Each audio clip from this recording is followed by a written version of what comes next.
Hello and welcome to Food Safety Fridays. My name is Simon Timperley from the International Food Safety and Quality Network. I'm delighted to say we're joined today by Jennifer McCreary from NSF International. Welcome, Jennifer. Nice to have you along. Hi, Simon. Hi, everybody. Glad to be back with you today. Yeah, and we're going to be giving some tips for improving in-house training today. So that's going to be very useful for everybody. Say hello in the sidebar. Mats, hello from Sweden. Michaela from Boise, Idaho. Akron from Ohio. New Zealand, Shamshika. All over the world.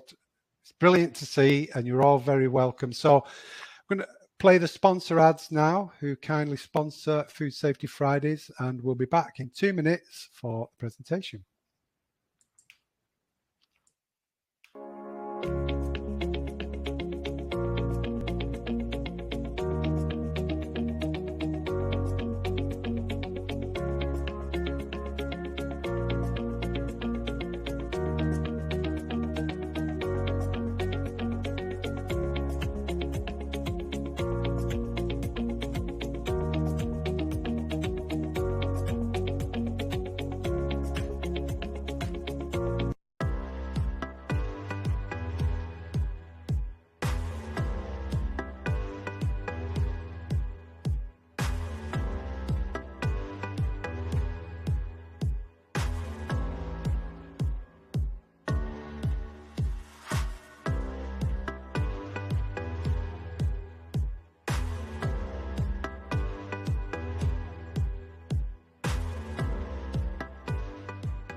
Okay, we're back. Thanks to the sponsors. Just want to reiterate before we get started, it is being recorded today.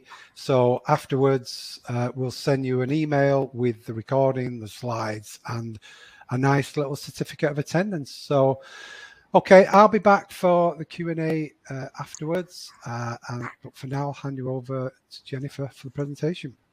Okay, thank you, Simon. I'm just going to turn off my video camera just because I'm switching monitors that's here, and that just allows me to be able to see the slides. So hello again, everyone. I was looking at where you're calling in from, and I see some fellow Canadians. I'm located in Toronto as well. So hopefully everybody else, I'm jealous of the person who is in New Zealand. I think your weather is probably much nicer than what we're experiencing here. So before I get started I want to thank Simon and the team at IFSQN for giving me this opportunity to speak with you today. It's a topic that's kind of near and dear to my heart, and always love to be able to look at how we can improve our training programs. Before I get into that, I want to just give you a bit of background. Hopefully most, if not all of you, are familiar with NSF, but in case you're not, we are a globally recognized health and public safety company, and we're a leader in food safety auditing, training, and consulting.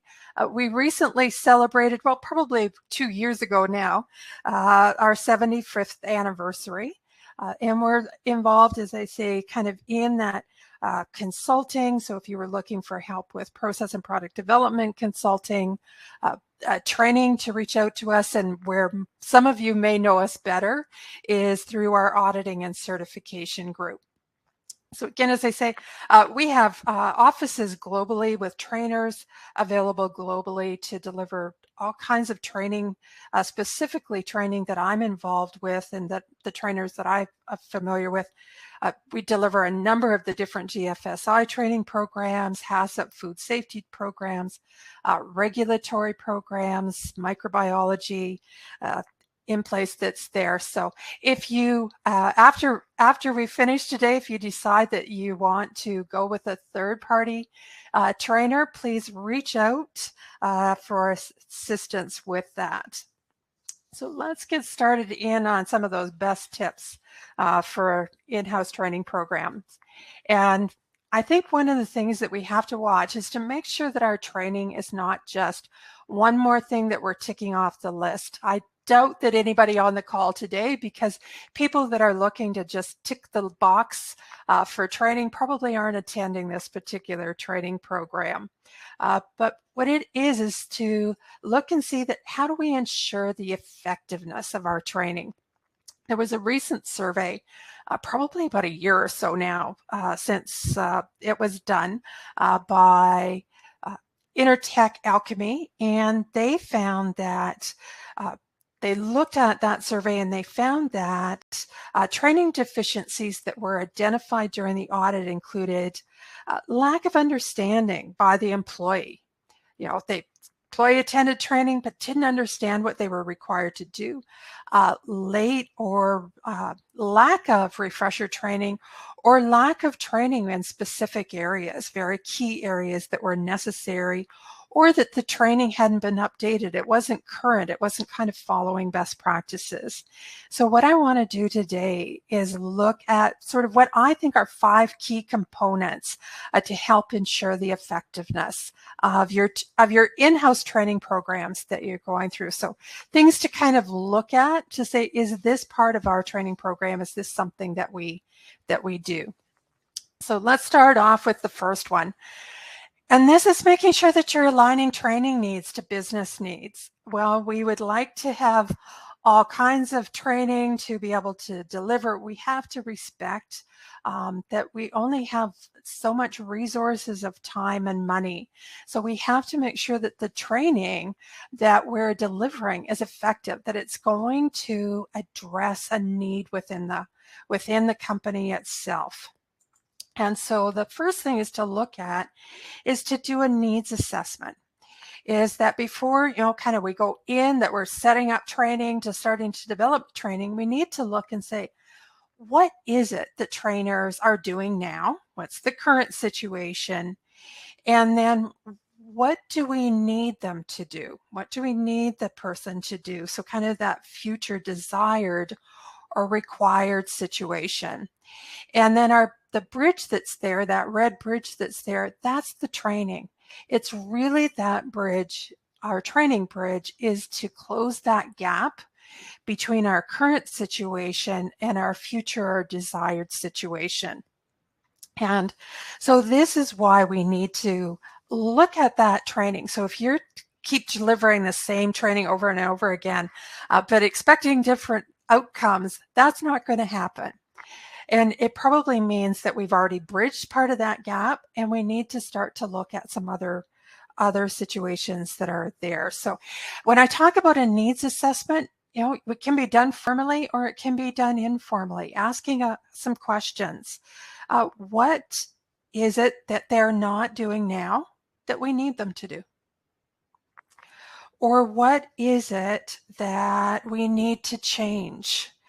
What is it that we need to improve on that's there? So that change in a behavior and activity, and it may be because they're not doing what they're supposed to do now.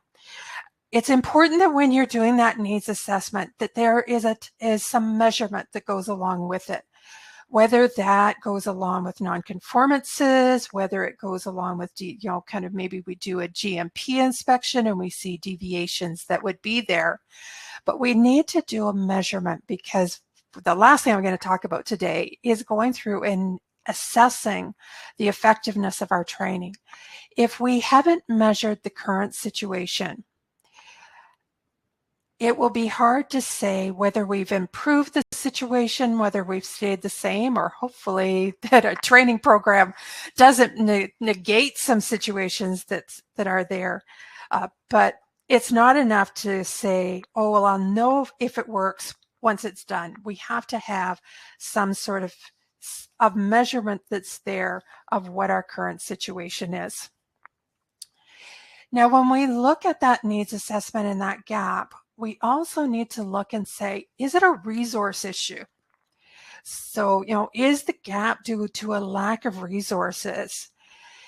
If it is, so in this case, a lot of times, companies may have a non-conformance with hand washing. And I've had this a few times with some companies that I've done some work with, as they said, we want you to come in and train the employees. They're not washing their hands correctly. So they automatically jump to, we're going to retrain them.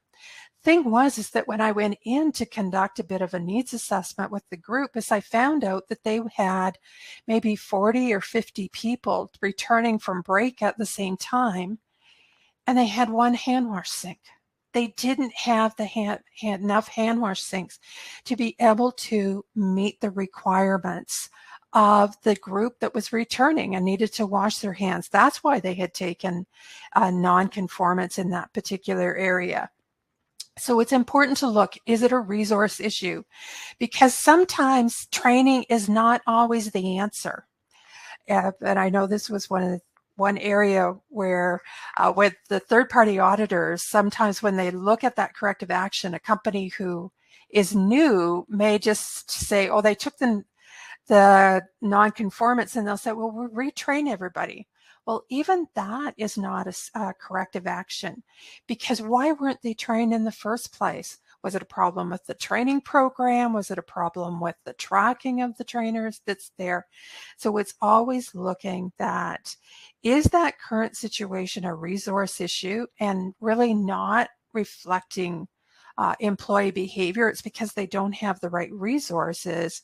And until those resources have been provided, as I say, it's kind of continuing to do the same thing and expecting a different outcome, which is not going to happen. So it's saving the money from that issue until those resources have been provided. Actually spend the money that would have been spent on training and spend it on the resources.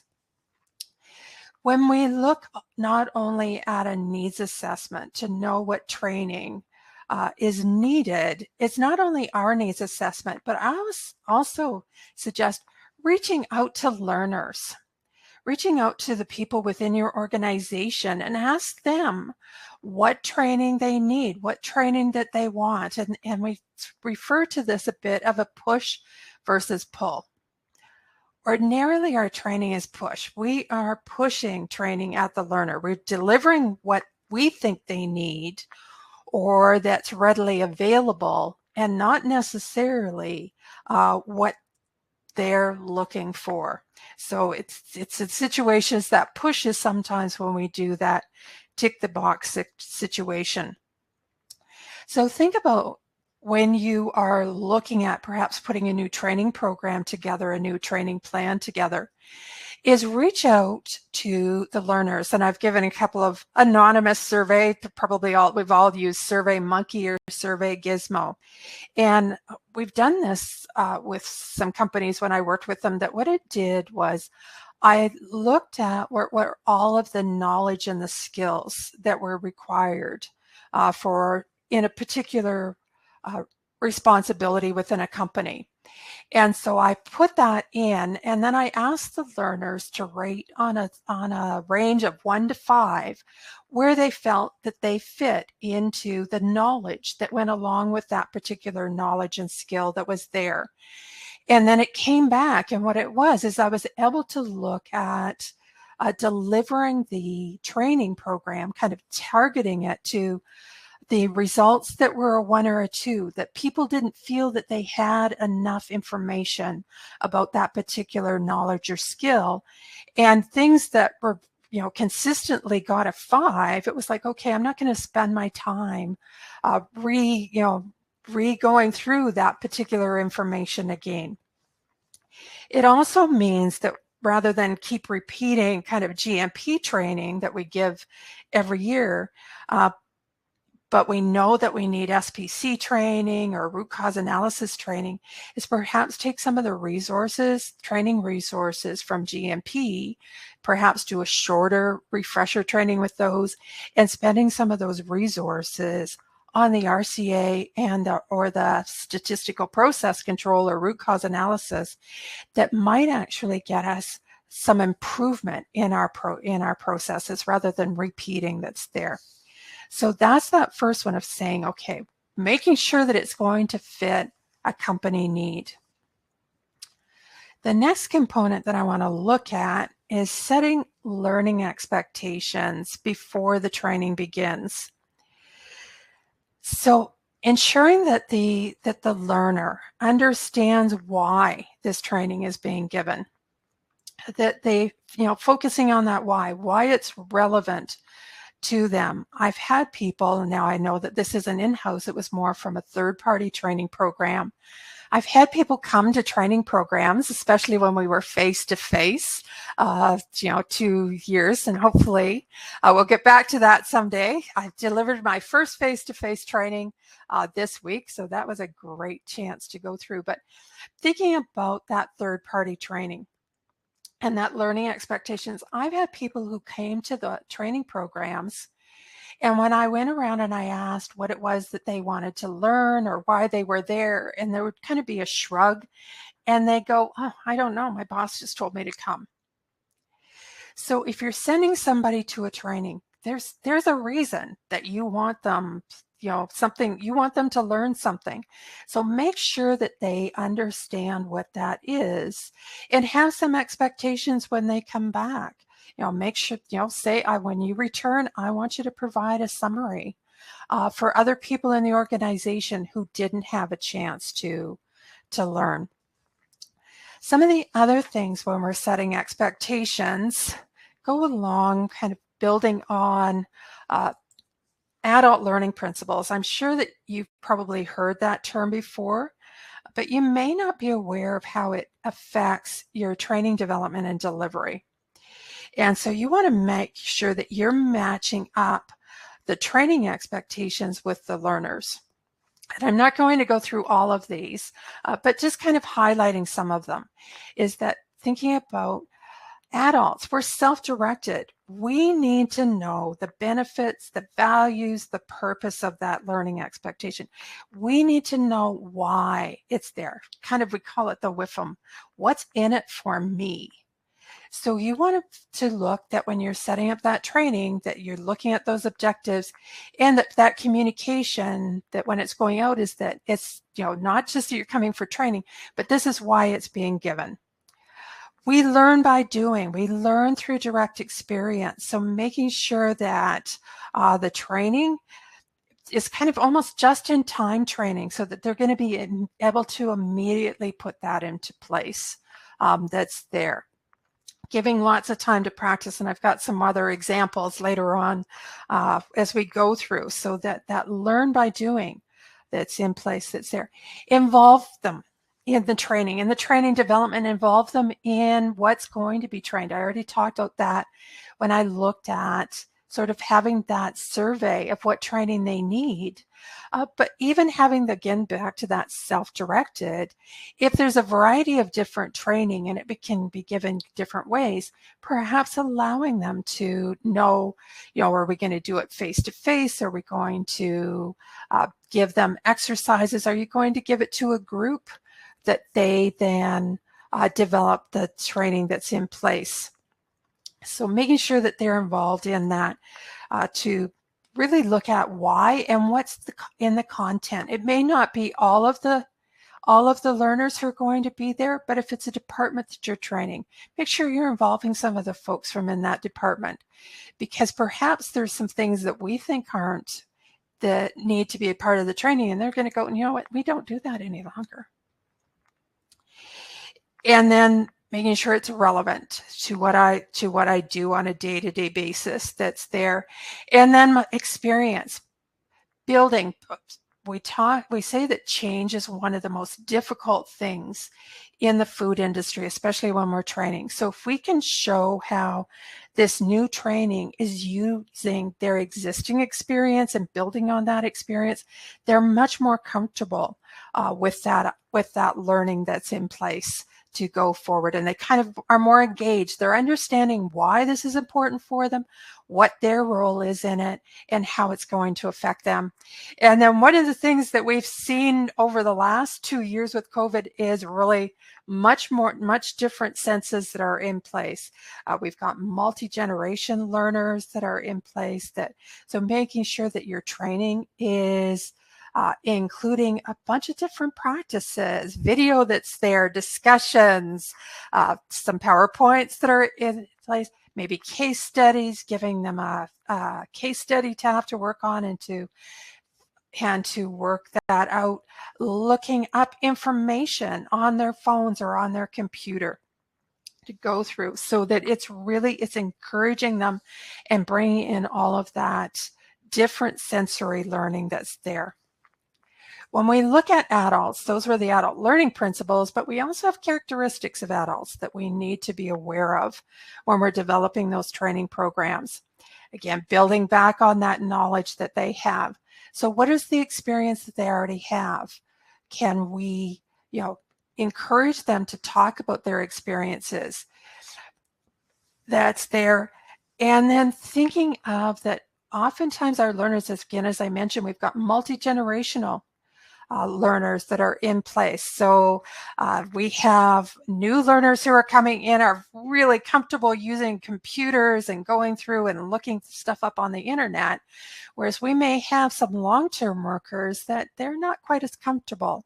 So it's ensuring that we understand that and provide a lot of comfort with this training, so that it is, that maybe before we start in and do the training on computer, we give them some computer training so that they have a comfort level with working with that computer. And then I think the last one is the key one. And so this one is that really making sure that we are not embarrassing or making fun, criticizing a learner that's there. Learners, we have, especially when we're in a new situation, we have a fear of looking foolish as adults to go through. And so making sure that if someone, that you have to correct someone, that you have to criticize someone, that you're taking them away from the group and criticizing them, taking them aside and explaining what's in place that's there, so that you're not embarrassing them in front of the whole group, building on what they have. So as I say, building on what they have, but it's also not one size fits all, making it personal. Think about the different responsibilities within each department.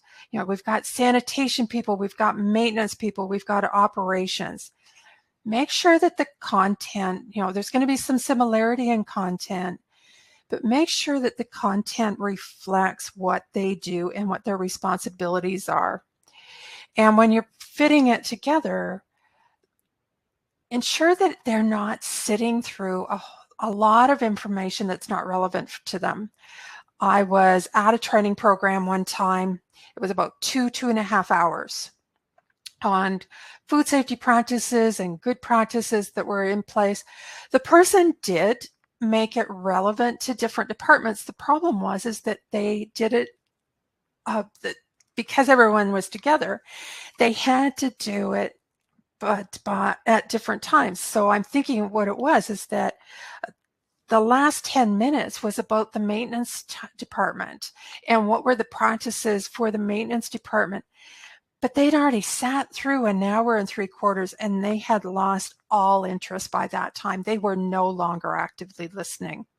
So it may be, to make it personal, is perhaps we have to have a general training program, and then we divide it up and have something that's specific to those areas to go in. Because even though we may say, okay, we talk about good manufacturing practices And hand washing. Hand washing for one group may have a different impact from another group. Maintenance people think, oh, I'm not touching the product. Well, you may not be touching the product, but you are inside of pieces of equipment. You're touching food contact surfaces. So they have a different impact on that food safety. So understanding what's there. And then the final one, kind of in terms of that, make it connected to them, is look at how we're delivering the information. So we've kind of talked about making it personal to me, making sure that I am comfortable with it. But it also depends on how you deliver that information. And we talk about learning styles here, is that one time it was thought that, we had one learning style, but really what it is we have a preferred learning style. Is that some of us probably learn better by listening to somebody talking, whereas others, we like to read. We read and we learn that, whereas and some can be verbal in terms of talking. And I have a story here. As a trainer, one of the things that when we're training, we often will default to our preferred learning style. And one of my preferred learning styles is sequential. I like to learn how and know how things fit together and how things build. And I was delivering training on HACCP, developing a food safety plan. So I was looking and going through the 12 steps of Codex HACCP.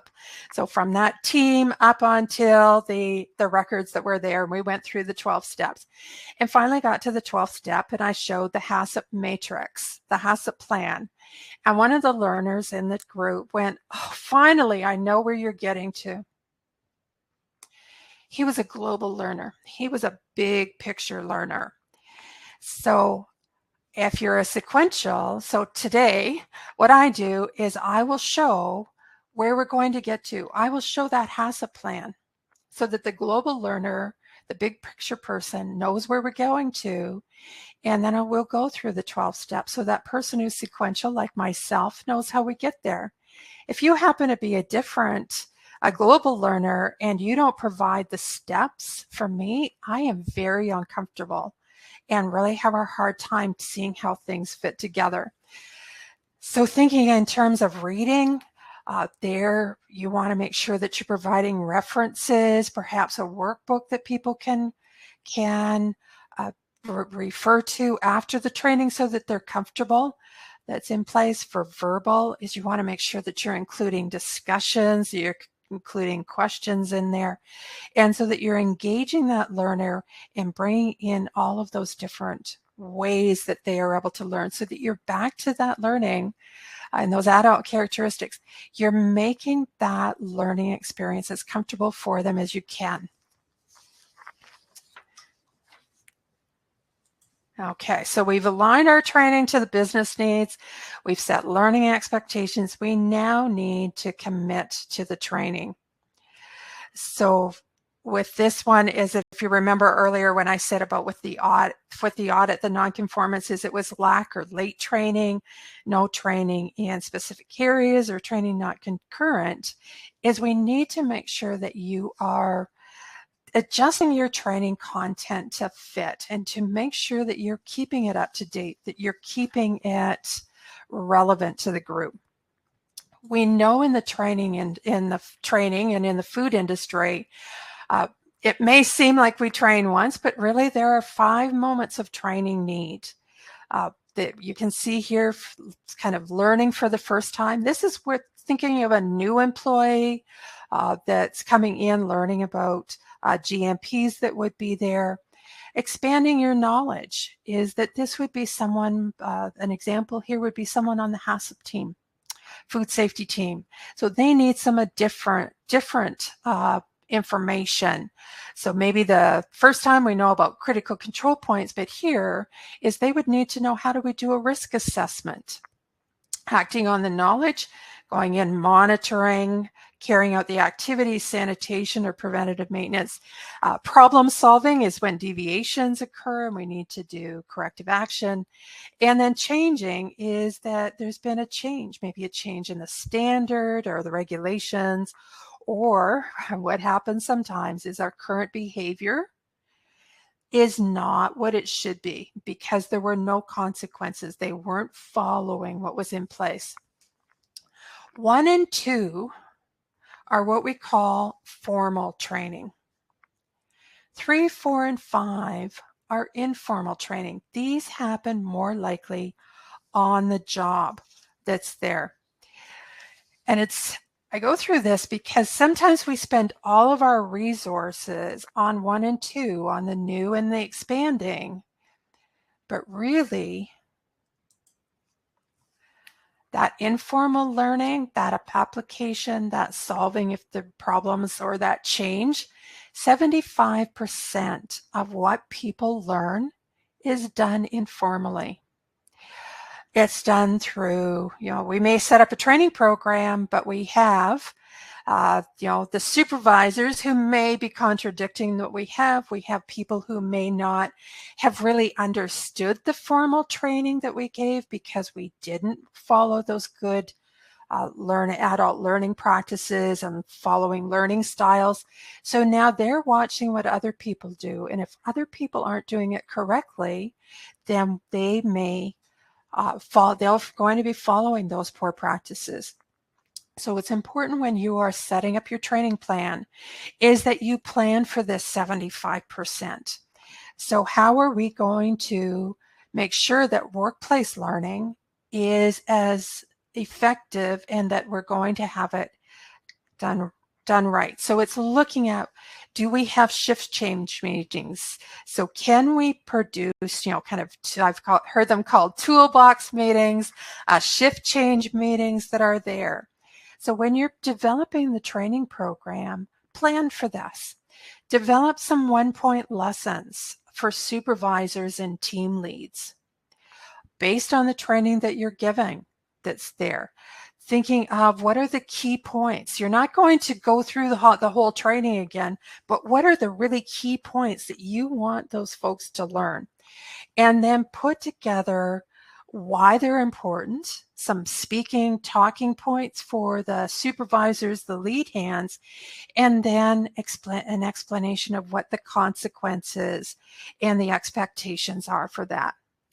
The other thing is that with that one, especially with going through with change, is expect and anticipate reluctance to change. So think about if I have issues that people don't want to change, what can we do with that? So maybe it's some additional coaching, some additional mentoring that you have that you go in place, or just making sure, again, back to those supervisors and those team leads, giving them some talking points to be able to explain to people why that change is necessary so that they're supporting that change. Yeah.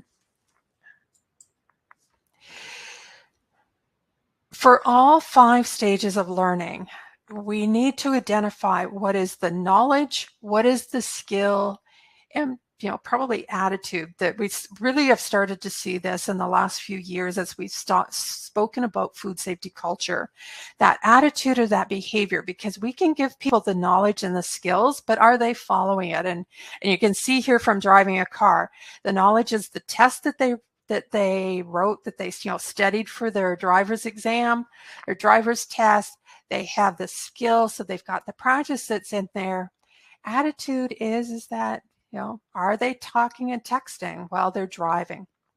Today I'm going to focus primarily on the knowledge and the skills. So thinking of, if we were looking at, somebody, a CCP with a critical control point for cooking, some of the knowledge that we would want to have in our training programs is what temperature does it need to be cooked to be safe? How do we take the temperature? A skill could be calibrating that thermometer. With the attitude is do they understand why taking and recording that temperature is important? Back to that food safety culture, do they understand the negative consequences if they're not doing it correctly that's in place?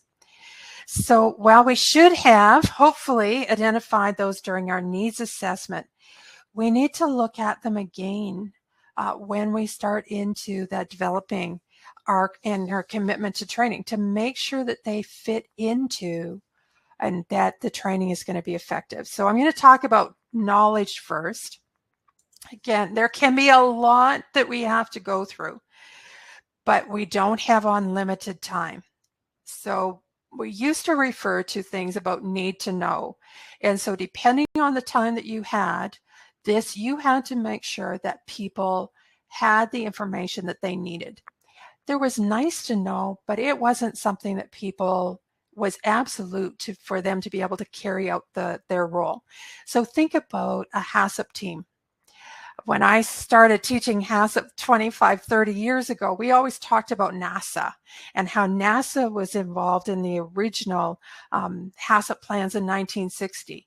That's a need. That's a nice to know. You do not need to know about NASA when you are developing a food safety plan that's there. So we need to know the Codex 12 steps, but we don't necessarily. If you've got lots of time and it's interest, it's in place, but it doesn't take the place of something that's a need to know. Today, we've changed it a bit to be nice to, or need to access, with easy access to the internet, to intranets within companies, electronic databases. Oftentimes it's easier and probably better for them to be able to access that information than try to cram it all into their brains during the training, which is they might be apt to forget it at that point that's in place. So identifying what information it's there, where they can access it. It goes back to that learning styles again. Now, if I'm one who likes to read, I'm comfortable because, okay, even if I didn't quite understand, I can look at that. Skills training, make sure that you're focusing again on what they need to do. Make sure the exercises are mimicking real world. And then I've put those question marks in there to failure is kind of a question mark is, why? Well, the thing is that it's better that we make our mistakes while we're in training. We learn more by our mistakes. We know what doesn't work that's in there, so that when we get back on our job, we know what doesn't work and we're much more comfortable to put those in place. So make sure that we're creating that safe environment for people to ask questions and that they're not going to be made fun of or criticized when they're making mistakes in those particular areas that are there. So some things to look at with skills are activities, making sure that we've got challenges. It can be, make it fun, have challenges between different groups within the training program. I've had times where, kind of a review was I had people in different teams make up questions, and then they shared the questions and they got points that were there. Having discussions, asking questions. Assessments, I'm always say those assessments, be cautious with using quizzes and just relying on quizzes that's there, because people, going back to that, people, kind of early experiences with exams and quizzes may not be really comfortable. So ensure that your activities include a lot of discussions, a lot of interactivities within the groups to look forward. And then, as it said, make them work, have them look it up on their phones themselves that are there. And then don't forget the debrief. I think this is something when we deliver in-house training, we often forget. We forget to debrief. So thinking of the key learnings, so that refresher of those key learnings, asking them how they're going to use it back on their job so that they can see, again, that relevancy to what I've just learned to my job. Doing that as we're going through the exercises at the end of the session. And then the key thing again, answer the why, giving them that understanding of why it's there and what the consequences could be if it's not in place. With looking at this in terms of some of the questions, sometimes it is a case of, people just won't ask questions. So have a list of questions from previous learners. So when you ask people, and one of the things here is to ask, rather than saying, anybody have any questions? Ask, what questions do people have? You're almost, it's kind of again between that closed and open-ended. What questions do people ask? You're almost giving them permission and expecting questions that are there. One thing to have for you as a trainer and to go through is to have a list of questions from previous learners, or think of things that, I always say, okay, I don't have any questions from you, but when I was learning this, these were some of the things that I had difficulty with. Because sometimes people are hesitant to ask questions because they think that it's an indication that they don't know it. But that's really, we want them to ask them questions so it can be gone through, and again, making sure that they're absorbing it and they're remembering it.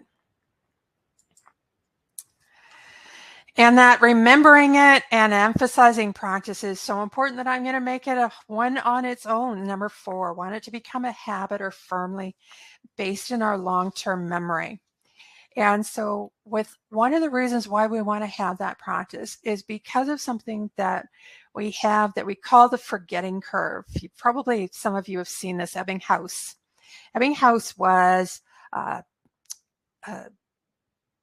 individual. He looked a lot at human memory.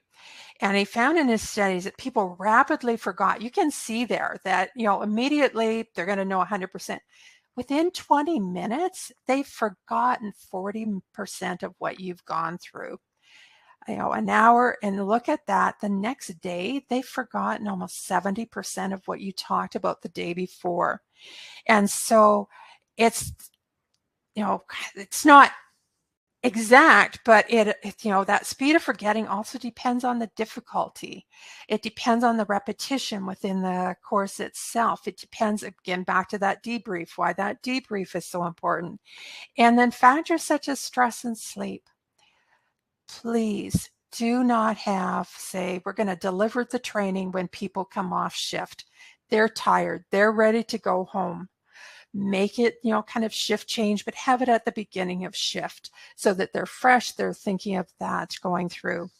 Now we're looking at this and we've, forgotten. So we're down to 21% at 31 days, but there is light at the end of the tunnel. What they have found is overcoming that curve is that when we do repetition, and so that's repetition from you, that as the trainer asking them questions, it's repetition from, remember back to that on the job, that informal training that we have, making sure that supervisors, making sure that lead hands providing some shift change meetings. And you can see there that having kind of that focus on key points, we go back up to almost 100%. And even with that knowledge going back up to 100%, each time, because the brain is saying, okay, this is important stuff, there's less that's forgotten after each review. So put that into your plan, that 75%. How are we going to repeat this? It may be something that goes into a computer newsletter. It may be something that goes into, if there's computer monitors throughout your facility, can it be a banner that goes across that TV screen or that computer that's there? Making it a game, a challenge. Perhaps there's, again, if it was something to look at some new, being able to identify what's wrong, what I've done is put up pictures sometimes and challenge the group afterwards to say, okay, the person who comes up with the most things wrong in this picture wins a prize. And so we can set that up at a later date. So it becomes a refresher to them. And so those refreshers, thinking of booster learning. So thinking of those dates and times that going back here. So thinking of, that 1 week later, that 1 month later, again, as I mentioned about the banner, if supervisors have, kind of company cell phones that would be there, sending out something for them to remind their team about, asking questions about that's in place, having some posters, symbols, slogans, but making sure that it communicates the desired behavior. Or again, as I mentioned before, turn it into a game. What's wrong with this poster? What's wrong with this picture? And then making sure that you're changing them so that it doesn't just become the same thing that's up there. If your posters and that are curling up yellow on the edge, it's time for them to be changed. And then our fifth key point is making sure that successful performance is being recognized, that training is not just a tick the box exercise. If the situation has improved, make sure it's being acknowledged, make sure that it's in place that's there. Use that successful performance to get more resources. Looking at recently delivered was training in a company, and the training went over really well, and the employees enjoyed it, that they requested more, and so the training coordinator was able to get additional training to be able to put that on because it was a successful performance is in place. So making sure that you're evaluating that training, being able to say, has it improved our situation, or have we met those learning objectives? Did we build that bridge between what they knew and what we need them to do now that's there? When we're evaluating that training, there's 4 kind of levels of evaluation. You may have heard this, it's referred to as Kirkpatrick's 4 levels. Level 1 is the reaction. These are kind of the smile sheets. If you're not doing this for your in-house training, I strongly recommend that you do. It doesn't have to be really formal. It can be 3 questions, and it can be, say the smile that's there or 5 stars. Asking a question. Did you like the training? What did you like about it? What didn't you like about the training? And what was missing from the training program? And use that response from the learners to improve your future training. So that's done at the end of the training. The second level's done a little bit later, probably in a month or 2, because remember, we have to change those habits that are in place. So reaching out in terms of knowledge. So it might be some tests, some knowledge checks. When you're walking around on the floor, ask them, what's one thing that was key from the training, with their role that's there. Watch them perform the activity that they have, that skill that you've trained them on.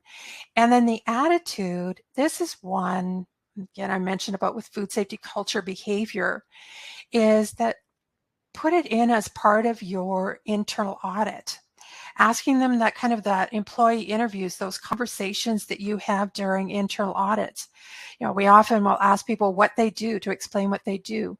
With attitude is asking them, do they know why they're doing it? Do they know what the consequences are if they aren't following it in place? Level 3 is now transfer. This is approximately 3 months after, and it's going out. It's perhaps using this, it's obviously what you want to do is use the same measurements that you did when you looked to see what the needs were, because now you want to go out, you want to investigate to find out, has behavior changed? Are they using the new learning, or have they reverted back to what they were doing before? Because remember, change is one of the most difficult things for us to achieve in the food industry.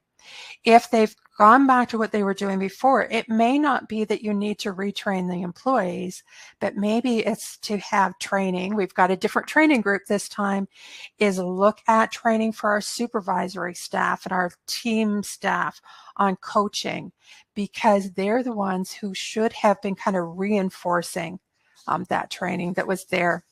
And then the 4th level is look at those results. And this is usually kind of few months to 12 months after the training. Has the training eliminated the problem? Did it solve the problem that was there? Is it better work performance. And again, you need to have that original measurement that's in place. And you want to be able to look and say, yes, it did. It improved the situation. If it didn't, then you want to look and do a root cause. Was it because we identified the wrong training? Or was it that there were more issues? Maybe training did an improvement, but it didn't eliminate it because perhaps we didn't get all the resources that we need, or perhaps, like I was saying, we need more supervisor training so that they understand their role in ensuring that the employees are following their training that's in there. And then finally, remember, when you're training, the outcome of the training is not to show that the participants did well during the instruction, during the training program. We deliver training so that we are improving people's performance on the job. So with that, I'm going to turn it back over to Simon. Am I slumped? Yeah, thanks. Jennifer's contact details there if you want to get into, and NSF's website if you want to get in touch about anything, if you need any help. The slides will be issued by email with the recording later. So, okay, thanks very much for that, Jennifer. Let's get to some questions. Okay, first one from Barbara. Okay, are there free, easy-to-use online survey apps that you have used and can recommend for virtual trainings? Those ones, I believe SurveyMonkey and SurveyGizmo, they may not be totally free, but they're fairly inexpensive to test with those that are in place. So those would be ones that I'd probably start off with, was looking at SurveyMonkey or SurveyGizmo. Okay. I mean, for example, this webinar jam software has a polling thing. Well, actually, that's the other one, too, with IFSQN has, to go on. There's a lot of questions and things that, I see people posting their questions on there. So a lot of resources, especially in the last 2 years, because we've had to go virtual. Definitely. Okay, question from Liz Lee. Okay. Is this type of survey of what learners feel that they are missing or need to be able to do the task available? Does that make sense to you? I think Liz is looking for a completed, because it is going to be that the tasks or the skills are going to be specific to your organization. It would be looking at what are the job descriptions for the people. So I don't ever recall seeing one specific to that, but look through the job descriptions, look through what are the knowledge and the skills that you're expecting those people to know. It doesn't have to be really formal. I mean, you don't want to do it too formal. You want it to be something that they can fill out, but really what you're looking for, you can use a score of 1 to 5. You could use, I know this or I don't know this in place, but you want it to be specific to what the person has done. Very often, surveys that are available publicly aren't specific enough to be able to look at the role for the training.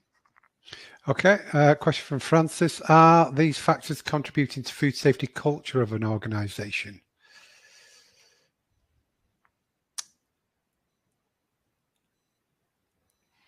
I'm going to interpret your question, Francis, and if it's different.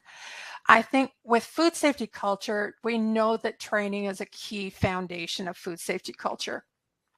Yeah. And that is really with food safety culture, and I'm starting to refer to it being more behavior, is those knowledge and the skills come out of, kind of job descriptions that are there. That attitude is behavior, is do people understand what, why their role is important and why they need to carry out that activity or that action or their responsibility the way that they've been trained to do it.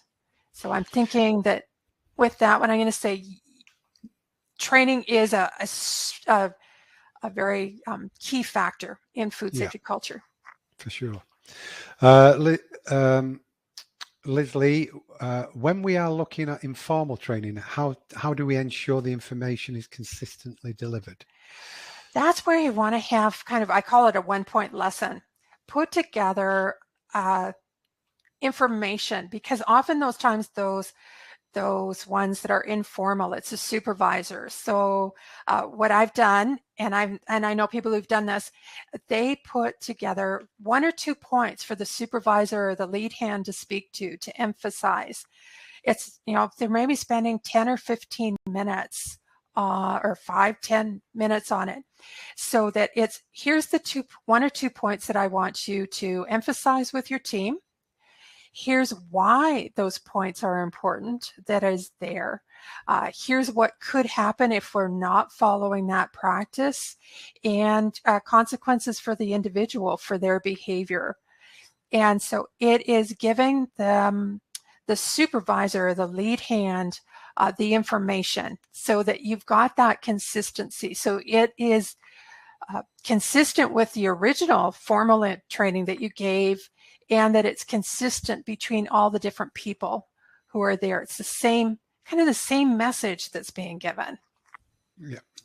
And one of the reasons why I like the shift is because you can use that now for tracking. You can include that as part of your training delivery, because you're able to show who was on shift at that time, who got that information, and you're able to show what the training was. So you're able to show auditors additional training delivery. Okay. Question from Lam. How to do the workplace learning, how to carry out it informally, 75%, how to show and provide evidence. That's kind of what I was answering, is that looking at that is that's why you want to have it documented with that 1 point or kind of 2-point lesson. Who's on shift, so you can be able to show that who was there in place. Okay, another question from Liz. Do you have examples or ideas that would make the training fun when the time is limited to 1 hour, especially when an employee is expected back on the production floor? If they've already been trained before, and I've done this a number of times, go in, that they've had, employees who have been with us 12 or 15 years, they've had 12 or 15 years worth of GMP training. So I'll go in and say, okay, I know that you've had GMP training.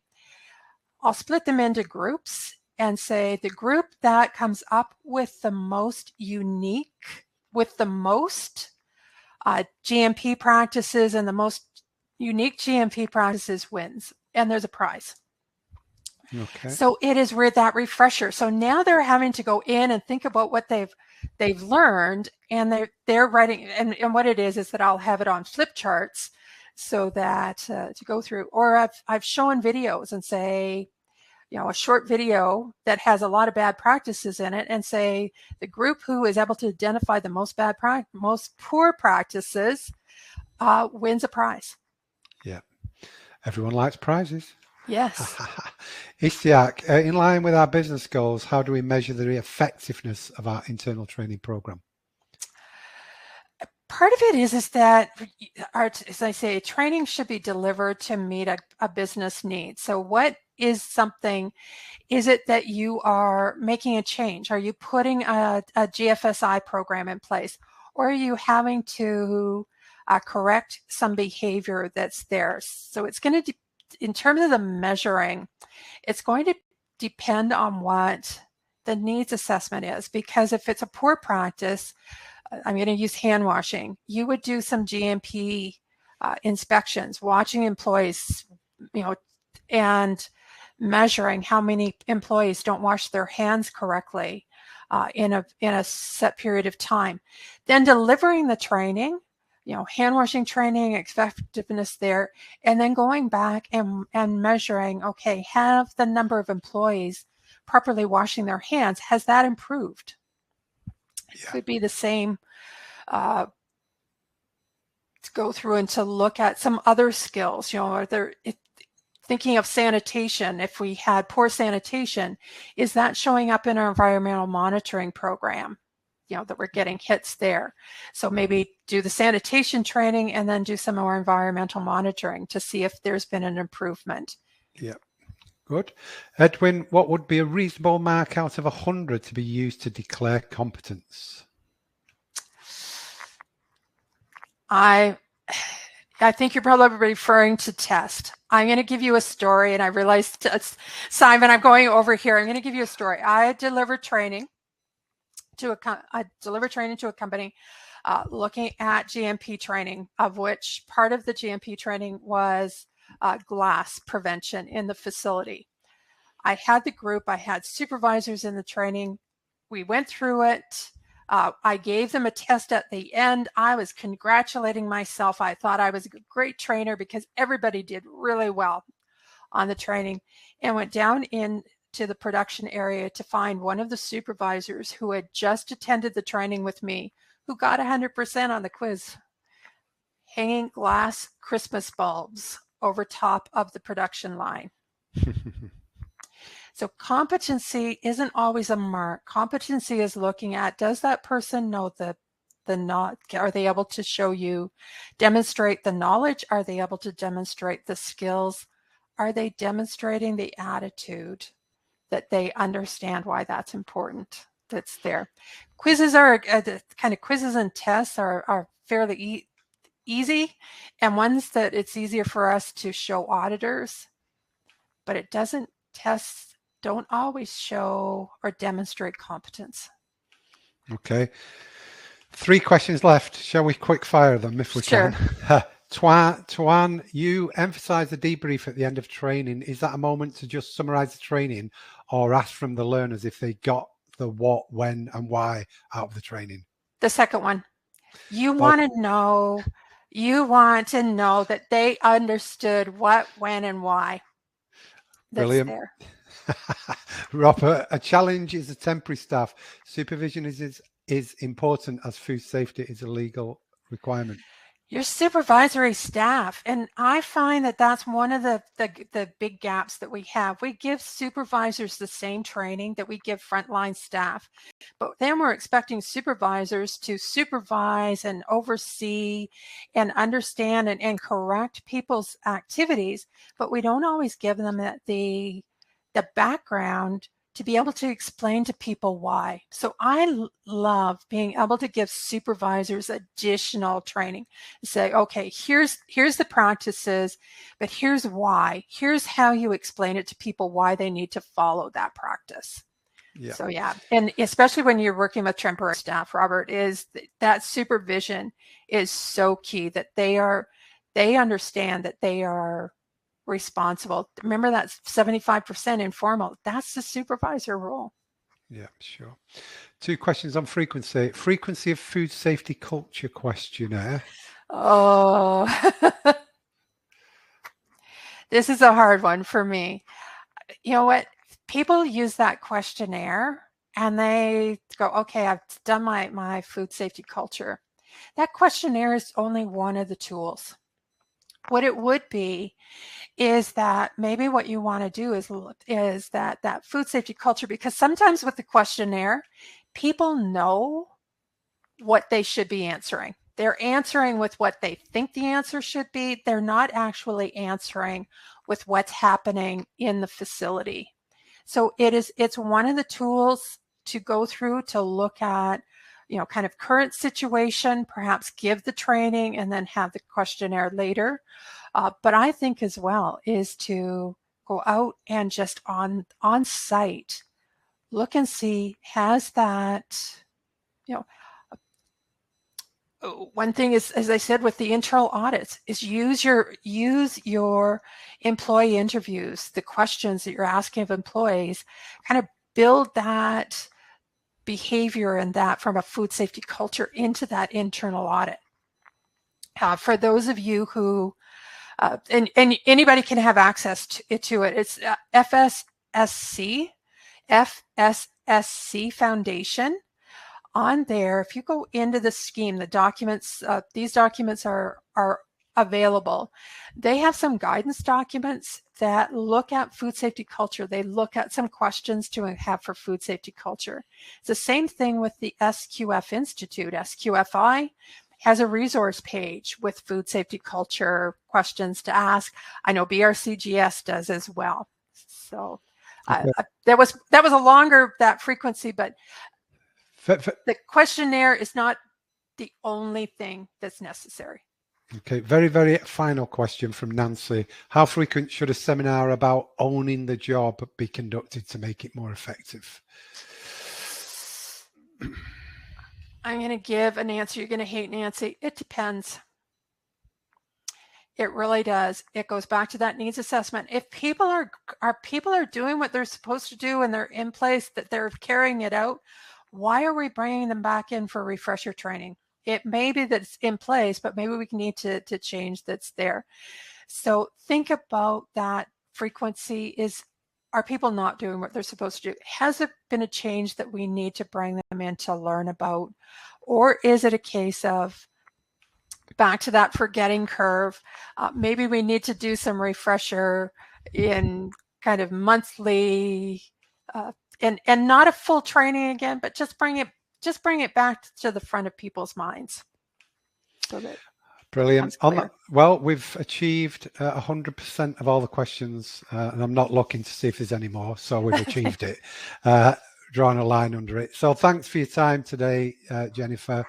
Really excellent presentation and answers to the questions, and lots of great feedback in the comments, as you can see. So lovely to see you again and have you on Food Safety Fridays, and hope to see you back soon in the near future. Thank you, Simon. Thank you, everybody, and happy training. Brilliant. Thanks.